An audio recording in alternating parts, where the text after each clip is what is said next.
सब मिलाकर यज्ञ का शुद्ध अर्थ है आराधना तथा उस आराध्य देव तक की दूरी तय कराने वाली प्रक्रिया, जिस पर 5वें अध्याय में भी कहा, किंतु उसके लिए आसन, भूमि, करने की विधि इत्यादि का चित्रण शेष था। अभी बताना बाकी था। उसी पर योगेश्वर श्री कृष्ण यहाँ प्रकाश डालते हैं। श्लोक नंबर 10। योगी युञ्जीत सततम् आत्मानं रहसि स्थितः एकाकी यत चित्तात्मा निराशीर परिग्रह। चित्त को जीतने में लगा हुआ योगी क्या करे? मन, इंद्रियों और शरीर को वश में रखकर, वासना और संग्रह रहित होकर, इच्छा रहित होना है और संग्रह रहित। हम जो इतना इकट्ठा करते रहते हैं जीवन में, क्या क्या इकट्ठा कर लेते हैं, बाहर से भी, अंतःकरण में भी, कितने ख्याल, कितनी समस्याएं अंदर भर के रखते हैं, अपने प्रकृति में भी कितना कुछ इकट्ठा ही करते रहते हैं। तो क्या कह रहे हैं? वासना रहित और संग्रह रहित होकर एकांत स्थान में अकेला ही चित्त को आत्म उपलब्धि कराने वाली योग क्रिया में लगाए। साधक के लिए बता रहे हैं, है ना। जो साधक कौन है? जो परमात्मा को पाना चाहता है, साधना करना चाहता है, तो उसे देखो थोड़ा तो अपने को संभाल के चलाने की जरूरत है ना। ऐसे तो नहीं हो सकता जैसे हम चल रहे थे वैसे ही चलते रहें और साधना भी कर लें, नहीं हो पाता। उसके लिए अब भगवान कृष्ण आगे हमारी साधना को और स्पष्ट कर रहे हैं, बता रहे हैं उसके लिए स्थान कैसा हो, आसन कैसा रहे। इसी पर श्लोक नंबर 11।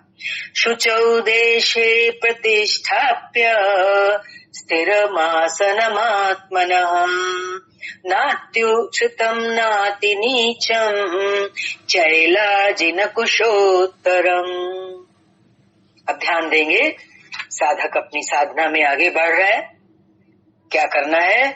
शुद्ध भूमि में कुशा का आसन बिछाए, या मृगछाल, या इससे भी अच्छा कोई रेशमी या ऊनी वस्त्र, कोई तख्त इत्यादि का भी इस्तेमाल कर सकते हैं। इसको बिछाकर अपने आसन को ना अति ऊंचा बनाए और ना बहुत नीचा, बस कैसा हो आसन? स्थिर हो, हिलने डुलने वाला ना हो। और जो शुद्ध भूमि बोला ना, तो शुद्ध भूमि का तात्पर्य है उसे झाड़ते बुहारते रहें, सफाई करें। सफाई करने से उसका तात्पर्य जमीन पर कुछ बिछा लेना चाहिए, चाहे मृगछाल हो या चटाई हो या कोई भी वस्त्र या कोई तख्त, जो भी उपलब्ध हो। और आसन कैसा हो? हिलने डुलने वाला ना हो। और वो आसन ना जमीन से बहुत ऊंचा हो और ना जमीन से एकदम, और ना बहुत हमारा आसन नीचा हो। पूज्य महाराज जी लगभग 5 इंच ऊंचे आसन पर बैठते थे।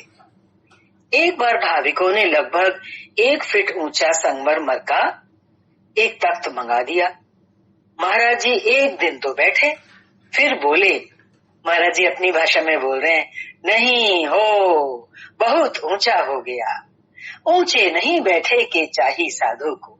क्या मतलब? साधु को बहुत ऊंचा नहीं बैठना चाहिए, अभिमान हो ही जावा करता है, अभिमान हो जाता है। नीचे हो ना बैठे के चाहिए, बहुत नीचे भी नहीं, एकदम नीचे भी नहीं बैठना चाहिए जमीन पर। क्यों? हीनता आवत है, अपने अंदर हीनता आती है, अपने से घृणा आवत है, अपने से घृणा आती है। साधक है ना, भगवान का प्यारा है, तो ऐसा भी इतना बहुत नीचे भी नहीं बैठाना जमीन पर। अपने शरीर को थोड़ा सा ऊंचा आसन चाहिए बस। और वो तख्त जो 1 फुट ऊंचा भक्तों ने बनवाया था महाराज जी के लिए, उन्होंने उसको उठवाया और जंगल में एक बगीचा था, वहां रखवा दिया। वहां न कभी महाराज जी जाते थे और न अभी कोई जाता है। ये था उन महापुरुष का क्रियात्मक शिक्षण। क्रियात्मक शिक्षण देखो, एक क्रिया जो गुरु हमें बता रहे हैं, यज्ञ की प्रक्रिया क्रियात्मक है। वो कैसे क्रियात्मक है? गुरु भी तो कितना क्रिया करके दिखाता है ना अपने जीवन के आदर्श से अपने भक्तों को। इसलिए जीवन में देखो गुरु के आगमन का कितना महत्व है, कितनी जरूरत है। इसी प्रकार साधक के लिए भी बहुत ऊंचा आसन नहीं होना चाहिए, नहीं तो भजन फूर्ति तो बाद में होगी, अहंकार पहले चढ़ बैठेगा। इसके पश्चात आ रहा है श्लोक नंबर 12, तत्रैकाग्रं मनः कृत्वा यत चित्तेन्द्रिय क्रियः उपविश्यासने युञ्जात् योगमात्म विशुद्धये। अब वो जो आसन की तैयारी करी, उस आसन पर बैठकर ही ध्यान करने का विधान है। चाहे थोड़ी देर ही बैठो, कुछ लोगों से वो आयु ज्यादा हो जाने के कारण या शरीर में कोई रोग होने के कारण बैठकर ज्यादा देर बैठकर ध्यान नहीं कर सकते, तो महापुरुषों का कहना है पहले बैठो, थोड़ा सा बैठो, जितना शरीर अलाउ करे, फिर शरीर जिस आरामदायक स्थिति में बैठ सकता हो या लेटता हो, वैसी आप पोजीशन अपने शरीर को दे सकते हैं। ऐसे बैठकर ही ध्यान करने का विधान है। उस आसन पर बैठकर मन को एकाग्र करके चित्त और इंद्रियों की क्रियाओं को, चित्त दौड़ता है ना, चित्वना होती है अंदर, इंद्रियां भी इधर उधर दौड़ती हैं। आप अपने कमरे में बैठे हैं, कहीं दूसरे कमरे में कोई आवाज आई तो कान जाता है उधर, तो इन सब अपनी इंद्रियों को, इन इंद्रियों की क्रियाओं को वश में रखते हुए अंतःकरण की शुद्धि के लिए योगाभ्यास करे। अब अगले श्लोक में गुरुदेव बैठने का तरीका बता रहे। श्लोक नंबर 13, समं काय शिरो ग्रीवं धारयन्नचलं स्थिरः संप्रेक्षय नासिकाग्रं स्वं दिशश्चानवलोकयन्। अब क्या करना है साधक को? शरीर, गर्दन और सिर को सीधा अचल स्थिर करके, कैसे? जैसे कोई पटरी खड़ी कर दी गई, इस प्रकार सीधा दृढ़ होकर बैठ जाए और अपनी नासिका, नाक के अग्र भाग को देखकर, नाक की नोक होती है ना आगे, उस पे बता रहे हैं। लेकिन जब ये बात कहते हैं कि नासिका के अग्र भाग को देखकर, तो यहाँ गुरुदेव स्पष्ट कर रहे हैं कि नासिका की नोक देखते रहने का निर्देश नहीं है, बल्कि सीधे बैठने पर नाक के सामने, उससे आगे जहां दृष्टि पड़ती है वहां दृष्टि रहे। कहने का क्या तात्पर्य है कि आंखों की जो पुतलियां हैं वो दाहिने बाएं देखते रहने की चंचलता ना रहे, अन्य दिशाओं को ना देखता हुआ स्थिर होकर बैठे। और अब आ रहा है श्लोक नंबर 14 इसी दिशा में, प्रशांतात्मा विगत भीर ब्रह्मचारी व्रते स्थितः मनः संयम मच्चित्तो युक्त आसीत मत्परः। ब्रह्मचर्य व्रत में स्थित होकर, यहाँ पे गुरुदेव बहुत अच्छा हमारे लिए एक स्पष्टीकरण कर रहे हैं।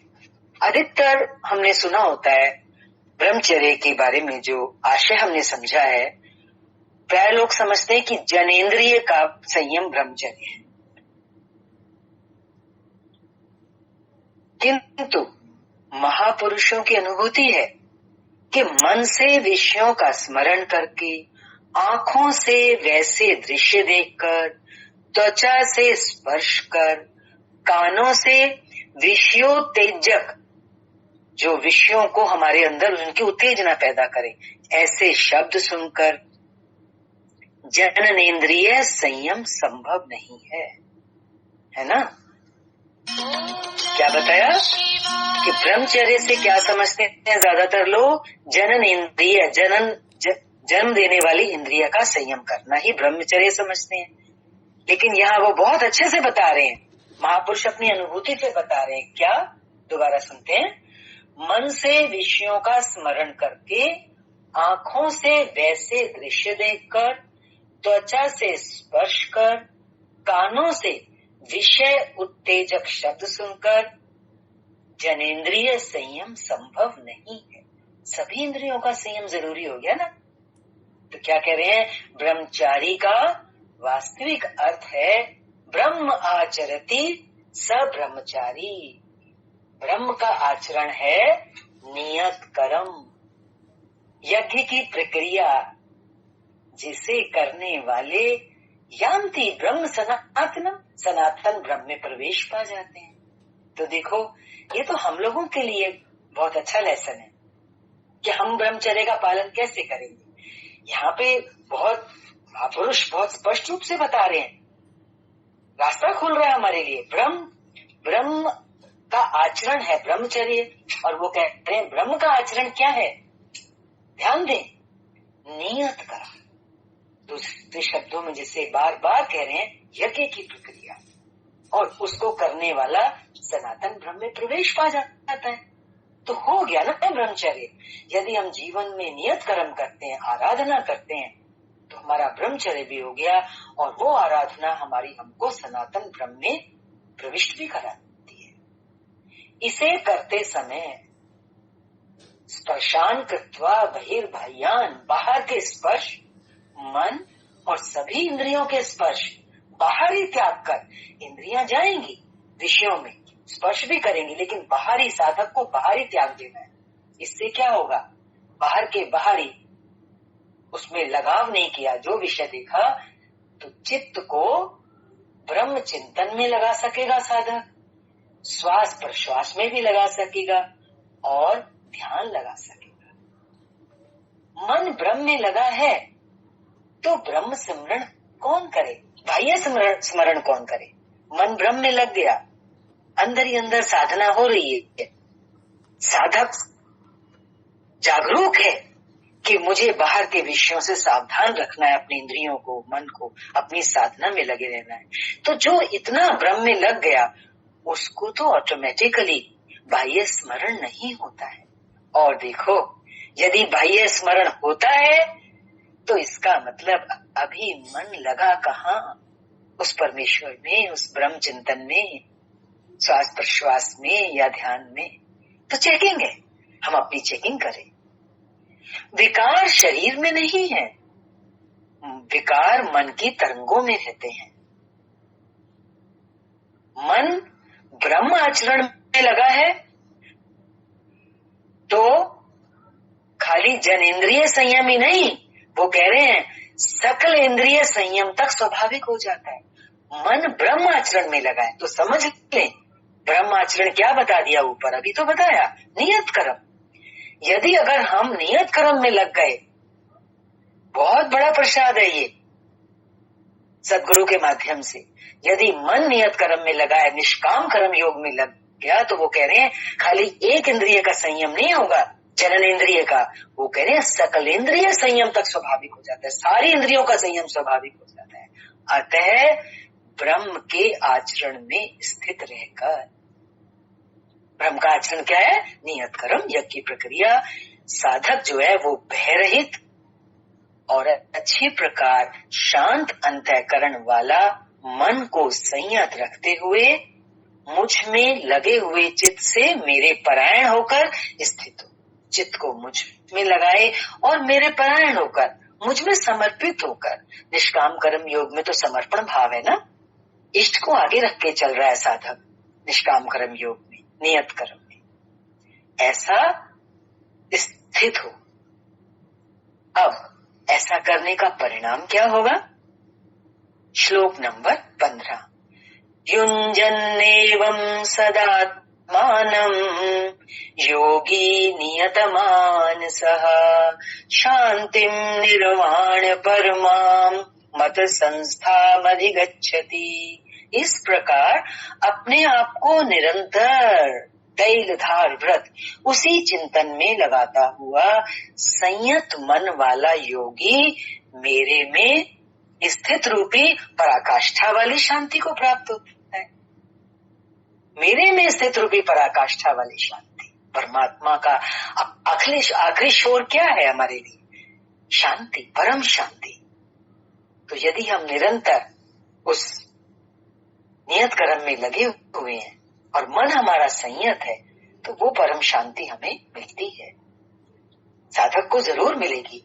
इसलिए देखो यहाँ तक इतने आश्वासन दिए हैं भगवान ने, तो लास्ट में भगवान निष्कर्ष में क्या कह रहे हैं, इसलिए अपने को निरंतर कर्म में लगाएं। साधक बस क्या करे, अपने को कर्म में लगाए। यहाँ ये प्रश्न पूर्ण प्राय है। अगले 2 श्लोकों में वे बताते हैं कि परमानंद वाली शांति के लिए, जो परमानंद शांति प्राप्त करनी है, उसके लिए शारीरिक संयम और युक्त आहार विहार भी आवश्यक है। ऊपर की जितनी निर्देशनाएं हमें मिली हैं, उनके साथ साथ कुछ और चीजें भी जो साधक के लिए, ताकि वो परम आनंद वाली शांति को पा सके, कुछ थोड़ी और चीजें भी जो जरूरी है, वो यहाँ भगवान बताना चाह रहे हैं। श्लोक नंबर 16 में, नात्यश्नतस्तु योगोऽस्ति न चैकान्त्मश्च मनश्नतः न चाति स्वप्नशीलस्य जाग्रतो नैव चार्जुन। अर्जुन, ये योग ना तो बहुत अधिक खाने वाले का सिद्ध होता है। कौन सा योग? निष्काम कर्म योग, नियत कर्म, और ना बिल्कुल ना खाने वाले का सिद्ध होता है। दूसरा, ना बहुत ज्यादा सोने वाले का, अत्यंत सोने वाले का, और ना ही अत्यंत जागने वाले का ही सिद्ध होता है। तो प्रश्न उठता है, तब किसका सिद्ध होता है? तो बता रहे हैं श्लोक नंबर 17 में, युक्ताहार विहारस्य युक्त चेष्टस्य कर्मसु युक्त स्वप्नावबोधस्य योगो भवति दुःखः। दुखों का नाश करने वाला ये योग, उचित आहार विहार, उचित आहार विहार होवे, कर्मों में भी उपयुक्त चेष्टा हो।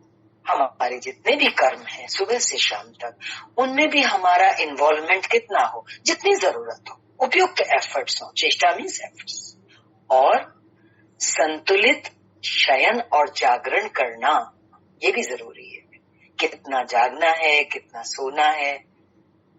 तो क्या बता दिया? दुखों का नाश करने वाला ये योग, उचित आहार विहार नंबर 1, कर्मों में उपयुक्त चेष्टा नंबर 2, संतुलित शयन जागरण करने वाले का ही पूर्ण होता है नंबर 3। अधिक भोजन करने से, क्योंकि अधिक भोजन करने से आलस्य, निद्रा और प्रमाद घेरेंगे, तब साधना नहीं होगी। और यदि भोजन कम करेंगे, बहुत कम कर दिया, छोड़ दिया, भोजन छोड़ देने से इंद्रियां क्षीण हो जाएंगी, इंद्रियां कमजोर हो जाएंगी, और इंद्रियां क्षीण होने से अचल स्थिर बैठने की क्षमता नहीं रहेगी। पूज्य महाराज जी कहते थे कि खुराक से 1.5-2 रोटी कम खानी चाहिए। कहने का क्या मतलब है 1.5-2 रोटी? कोई 2 ही रोटी खाता हो, माना थोड़ा कम खाओ, आधे पेट खाने का विधान बताया शास्त्रों में। विहार अर्थात साधन के अनुकूल विचरण।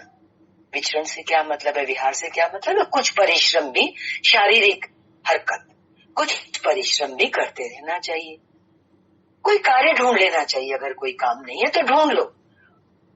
ऐसा किस लिए कह रहे हैं? वो कह रहे हैं यदि शिथिल रहेंगे तो रक्त संचार शिथिल पड़ जाएगा और रोग घेर लेंगे। हमारी आयु, सोना और जागना आहार और अभ्यास से घटता बढ़ता है। हमारी जो आयु है वो हमारे सोने, जागने, आहार और विहार से घटते और बढ़ते। तो ये सब चीजें हमारे जीवन में कैसी हो? संतुलित हो, सम्यक। महाराज जी कहा करते थे योगी को 4 घंटे सोना चाहिए और अनवरत लगातार चिंतन में लगे रहना चाहिए। फिर बता रहे हैं हट करके ना सोने वाले शीघ्र पागल हो जाते हैं। कर्मों में उपयुक्त चेष्टा भी हो, अर्थात नियत कर्म आराधना के अनुरूप निरंतर प्रयत्नशील हो, बाह्य विष्णु का स्मरण ना कर सदैव उसी में लगे रहने वाले का ही योग सिद्ध होता है। साथ ही अब आएगा श्लोक नंबर 18। क्या बताया?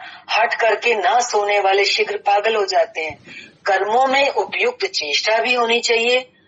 माना नियत कर्म जो हम कर रहे हैं जीवन में, जो आराधना है, निष्काम कर्म योग पे जो चलना है, कि अनुरूप निरंतर प्रयत्नशील रहे। हमारा प्रयत्न लगातार हो, कभी किया कभी छोड़ा ऐसा नहीं। और बाह्य विषयों का स्मरण नहीं करना, बल्कि सदैव उसी में लगे रहने वाले का, उसी में मीन्स उस आराधना में लगे रहने वाले का ही ये निष्काम कर्म योग सिद्ध होता है। अब चलेगा श्लोक नंबर 18।